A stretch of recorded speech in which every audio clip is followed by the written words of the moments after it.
ஒரு சின்ன கிராமம். அங்கே 2 பேர் சின்ன வயசுலேருந்தே ஒன்றா வளர்ந்தவங்க. அந்த 2 பேரில் ஒருத்தன் மட்டும் கொஞ்சம் வசதி உள்ளவன். கொஞ்ச நாள் பள்ளிக்கூடம் போனான், படித்தான்.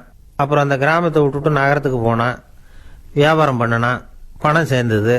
பட்டணத்தில் பங்களா கட்டிக்கிட்டு அங்கேயே தங்கிட்டான். இன்னொருத்தன் கிராமத்திலேயே மாடு மேய்ச்சிக்கிட்டு இருந்துட்டான்.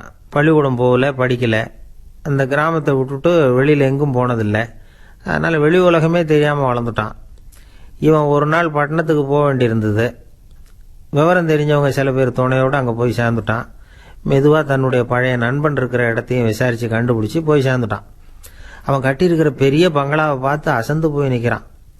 அவன் இவனை பார்த்ததும் வாப்பா அப்படின்னு சொல்லி உள்ளே அழைச்சிட்டு போனான். இவன் மெதுவாக உள்ளே போனான். இவனுக்கு புரியாத சமாச்சாரங்கள் என்னென்னமோ இருக்குது உள்ற.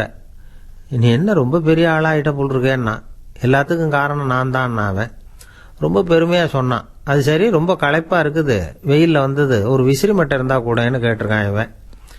விசிறி மட்டை என்னத்துக்கு, அதுக்கு தேவையில்லை, இதோ இப்போ காற்று வீச வைக்கிறேன் பார் அப்படின்னு சொல்லி மின் விசிறி பட்டனை தட்டி விட்டான். அது சுழல ஆரம்பிச்சுட்டுது, காற்று வந்தது. இவன் ஆச்சரியமாக அண்ணாந்து பார்க்குறான். என்ன பார்க்குற, எல்லாம் என்னோட விரல் நுனியில், இதை தொட்டா போதும் அது சுத்த ஆரம்பிச்சிடும் அப்படிங்கிறான் இவன். நீ உண்மையிலேயே பெரிய ஆள் தான்ப்பா. அது இருக்கட்டும், இருட்ட ஆரம்பிச்சுட்டுதே, ஒரு சின்ன விளக்கு அல்லது மெழுகுவத்தி இருந்தால் கொண்டாந்து வையேங்கிறான். அது என்னத்துக்கு, வெளிச்சமும் நான் சொன்னால் வரும் அப்படின்னு சொல்லி ஒரு சுவிட்சை போட்டான். உடனே பிரகாசமான வெளிச்சம். இவன் ரொம்ப ஆச்சரியமாக அதை பார்க்குறான். அவன் இதை கவனிச்சான். என்ன ஆச்சரியப்படுற, இப்போ பார் அப்படின்னு சொல்லி வானொலி பெட்டியை போட்டான். அது பாட ஆரம்பிச்சுட்டுது.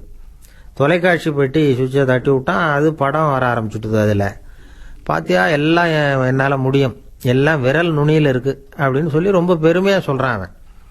இந்த சமயத்தில் தான் அது நடந்தது. அதாவது திடீர்னு மின்சாரம் நின்று போச்சு, பவர் கட். கிராமத்தாளுக்கு ஒன்றும் புரியல. ஏன் இருட்டாக்கி விட்ட, வெளிச்சத்தை கொண்டுட்டு வான்னா. மின்சாரம் போயிட்டுது, அதனால் விளக்கு எரியாதுன்னா. இவனுக்கு அது புரியல. சரி அப்படின்னா விசிறியாவது போடேன்னா, அதுவும் வேலை செய்யாதுன்னா. ரேடியோவை பாட வையேன்னா, அதுவும் முடியாதுன்னா. என்ன இப்படி சொல்கிற, எல்லாம் விரல் நுனியில், என்னால் தான் எல்லாம் முடியும், நான் தான் காரணம்னா. இப்போ அந்த நான் எங்கே போச்சு அப்படின்னு கேட்டானா இவன். அவன் தலையை தொங்க போட்டுக்கிட்டான். இன்றைக்கி நம்மளில் பல பேர் நினப்பு இப்படி தான் இருக்குது. அதனால தான் அப்பப்போ அல்லாடிக்கிட்டு இருக்கிறோம். நம்மால் ஒருத்தன் ஆஸ்பத்திரியில் படுத்திருந்தான், உடம்பு பூரா கட்டு. என்ன ஆச்சுன்னு கேட்டார் அங்கே வந்த ஒருத்தர். இவன் தன்னோட விரல் நுனியை காட்டினான். இதுதான் சார் காரணம்னா. அவருக்கு ஒன்றும் புரியல. என்னப்பா சொல்கிறேன்னார்.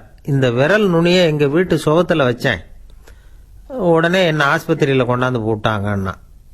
வீட்டு சுவத்தில் விரலை வைக்கிறது தப்பா அப்படின்னு கேட்டார்.